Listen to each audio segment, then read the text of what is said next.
MCX daily research पर आपका स्वागत है। क्रूड ऑयल और नेचुरल गैस की ये वीडियो रहेगी फ्रेंड। आवरली टाइम फ्रेम में यहाँ पर भी सभी कैंडल ली गई हैं। वीकली टारगेट की चर्चा की जाएगी।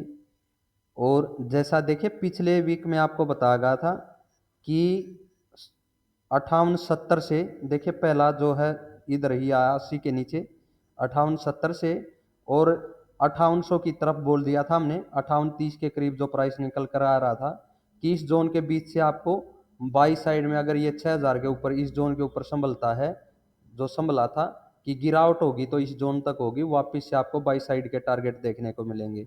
ऐसा कुछ क्रूड ऑयल के बारे में बताया गया था फ्रेंड। देखिए पहली बार गिरावट हुई है इस 6000 के ऊपर निकलने के बाद, तो इस जोन से ही हुई है।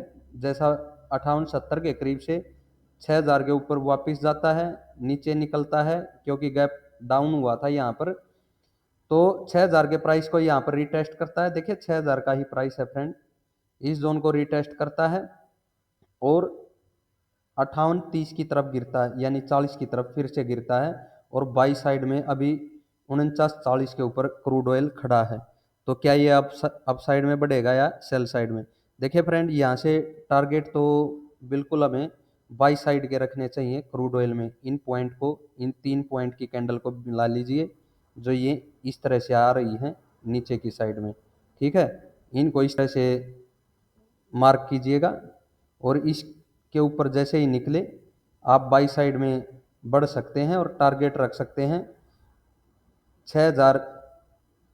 6030 का पहला टारगेट, ठीक है।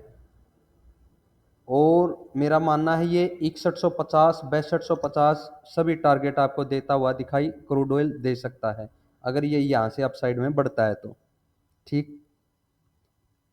और इस जोन के नीचे यानी इन 3 कैंडल के नीचे जब तक क्रूड ऑयल रहेगा इस जोन के नीचे, अगर क्रूड ऑयल चलेगा इस तरह से तो ये प्राइस एक्शन बिल्कुल सेल साइड का रहेगा फ्रेंड, क्योंकि इस तरह से अप साइड में बढ़ेगा और नीचे गिरता हुआ ये चलेगा, ठीक है। यह आपको सेल साइड में पता चल गया कि अप साइड की जो ट्रेंड लाइन इस प्रकार से मार्क करें उसके नीचे रहेगा तो सेल साइड कंटिन्यू रहेगी। जो कहाँ तक गिर सकता है? 5750 तक फ्रेंड। 5750 पर मजबूत सपोर्ट है, इस चीज का आपको ध्यान रखना। आपकी बार कहाँ तक गिर सकता है? 5750 तक। और जैसे इस ट्रेंड लाइन को इस तरह से वापस अप साइड में ब्रेक करता है, बाई साइड बिल्कुल एक्टिवेट रहेगी और पूरा वीक में आपको बाई साइड के ही टारगेट क्रूड ऑयल के अंदर देखने को मिलेंगे, जो कि मैंने बताया 6110 और 6250 की तरफ के रह सकते हैं।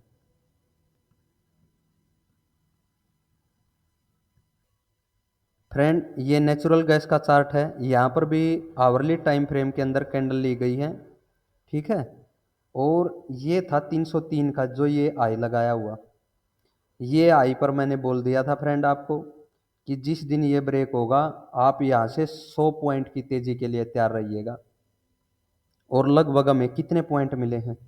322 के करीब क्लोजिंग है अभी एनजी की। कहाँ पर है? 322 के, यानी कि वहाँ से 20 पॉइंट की और तेजी तो हमें देखने को मिल ही चुकी है। ये फ्राइडे को पूरी तरह से बाई साइड में रही है एनजी और अप साइड के ही टारगेट आपको देखने को मिले हैं फ्रेंड। तो अभी क्या करें? क्या बीच में रिजेक्शन भी इस प्रकार से देखने को मिलेंगे? देखिए फ्रेंड, बड़े टारगेट की तरफ जब भी हम बढ़ते हैं इस प्रकार से प्राइस एक्शन बिल्कुल आपको देखने को बार बार मिल सकता है। ये नहीं है कि वो एकदम से ही 400 पर खड़ी मिले, ठीक है। उसके लिए आपको जो ये कैंडल है नीचे, ये 2 पॉइंट बिल्कुल बीच की सभी कैंडल को भूल जाइएगा। एक तो ये पॉइंट और एक ये जो पिन बार जैसी कैंडल बनी हुई है फ्रेंड, इन 2 पॉइंट को इस तरह से मार्क कर अप साइड में बढ़िएगा फ्रेंड, ठीक है। जब भी ट्रेंड लाइन के नीचे निकले तो वहाँ पर बाई साइड को रिजेक्ट करेंगे फ्रेंड, क्योंकि कुछ छोटी मोटी सेलिंग दोबारा में देखने को मिल सकती है, क्योंकि प्राइस एक्शन हो सकता है नीचे डिप लगा करके फिर दोबारा अप साइड में बढ़े। और जब तक इस जोन के ऊपर रहेगा ना, इन 2 पॉइंट के ऊपर, आवरली कैंडल है फ्रेंड ये सभी, इस जोन के ऊपर अगर कंटिन्यू एनजी चलती है तो आपको बिल्कुल 400 तक कंटिन्यू आगे बढ़ना है फ्रेंड, ठीक है। ये वीकली टारगेट हो गए एनजी के। और ट्रेंड लाइन को ब्रेक करे तो वहाँ बाई साइड को अवॉइड करेंगे और ध्यान रखेंगे कब हमें डीप से दोबारा बाई करने को एनजी मिल सकती है।